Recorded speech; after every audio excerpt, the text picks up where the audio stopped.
And my role is to just welcome you here.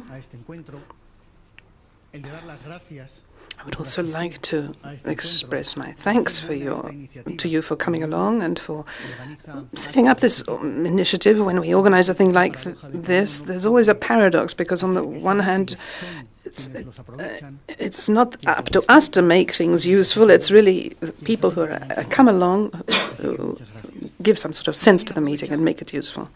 And I would also like to take the opportunity to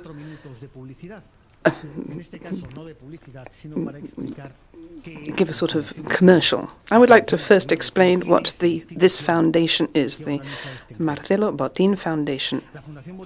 Well, this foundation was created in Santander in 1964, practically 50 years ago. It was founded by Marcelino Botín to promote the social development of Cantabria. And today this foundation is chaired by Emilio Botín, the president of the Santander Bank, and it's today the largest foundation in Spain by volume of investment, and its vocation is to become a leader in civil society, in the creation of development and wealth in society. And it's trying to do this in a number of different areas. Firstly, in the field of art and culture, because we believe that development is not just economic and cultural development or social development. It's really social development, cultural development, and economic development altogether. And we believe that a more cultured society is a richer society. In art and culture, we work mainly in the plastic arts, also in music. We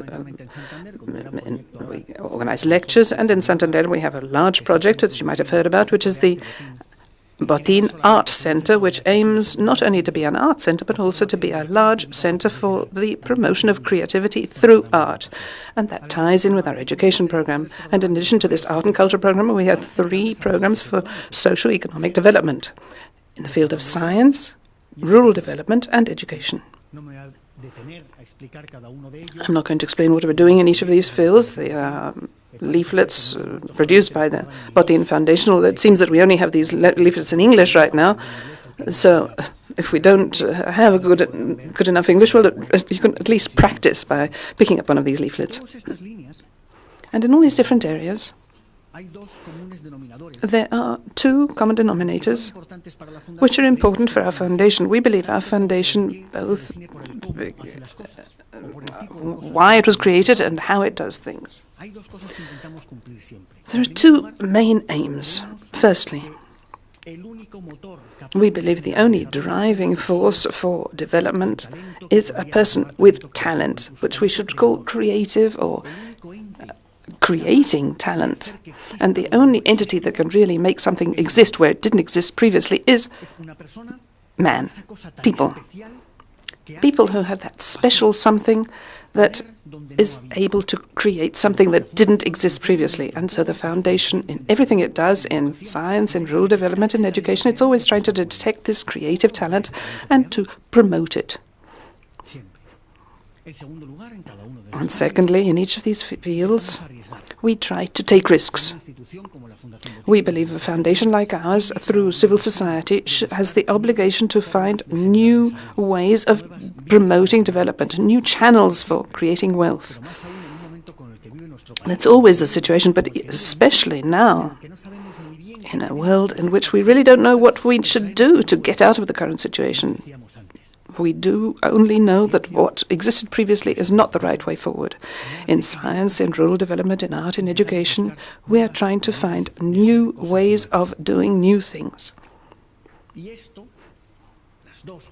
And so, when we look for talent and look for new channels for creating wealth, these are 2 things that we're trying to do in the education program.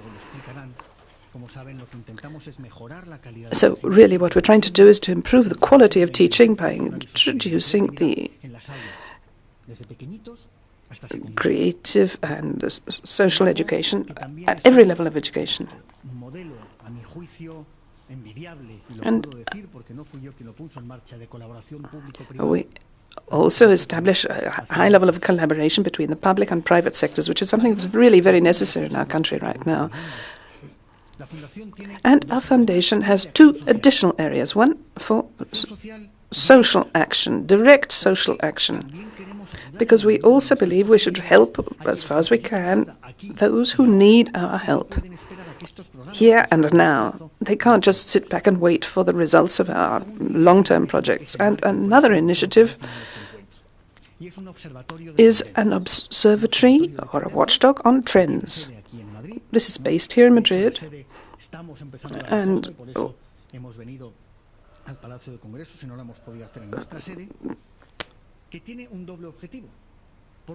this initiative has two objectives. Firstly, to promote the knowledge of our programs for action, and also to actually determine how these programs of action function, creating places for reflection, for discussion. As in science, the Foundation is trying to work on the field of technological transfer, and we'll see that we have to transfer all of what we're doing there to other areas. And in education, the Foundation 5 years ago set up a program focusing on its conviction that emotional and social education and the promotion of creativity could be a way of facing up to some of the main challenges of Spanish education.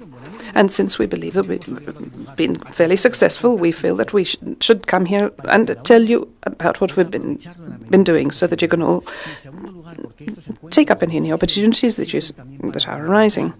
And also, we need to find the right direction for our different programs. Every year, every month even, we have to be concerned to find that we're following the right direction. Well, that's all I have to say.